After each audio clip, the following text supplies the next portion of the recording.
Welcome to one nation Telugu news. Palasa పునర్నిర్మాణం దిశగా అడుగులు వేయడం జరుగుతుందని స్థానిక ఎమ్మెల్యే గౌతు శిరీష అన్నారు. శనివారం ఆ పలాసలో మీడియాతో మాట్లాడారు. హామీలను నిశ్శబ్దపాతంగా అమలు పరుస్తామని తెలియవచ్చారు. పలాస నియోజకవర్గంలో భూములు కబ్జాలు జరిగినట్లయితే ఫిర్యాదు చేయాలని తెలిపారు.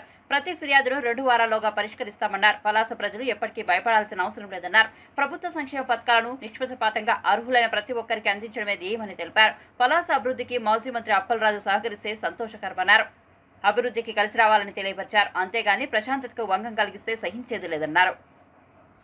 భూములు కబ్జాలు అయ్యాయి, దయచేసి మీరన్నా వాటికి బయటకు తీసుకురండి అని మీ ద్వారా అందరికీ ఒక మనవి. గతంలో లాగా భయపెట్టే వాళ్ళు ఎవరూ లేరు. నిజంగా మీ భూములు మీ కష్టార్జితమై కబ్జా అయ్యాయనుకుంటే దయచేసి ఒక్క కంప్లైంట్ ఇవ్వండి. ఉత్తినే పెట్టే రాజన్న దర్బార్లు అప్పలరాజు గారి దర్బార్లు కాదు.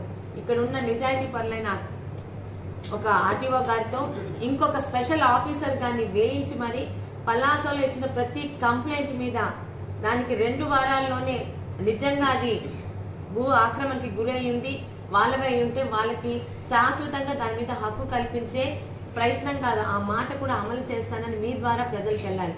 భయపడొద్దు, పలాసలో భయం అన్న మాట వినిపించకూడదు.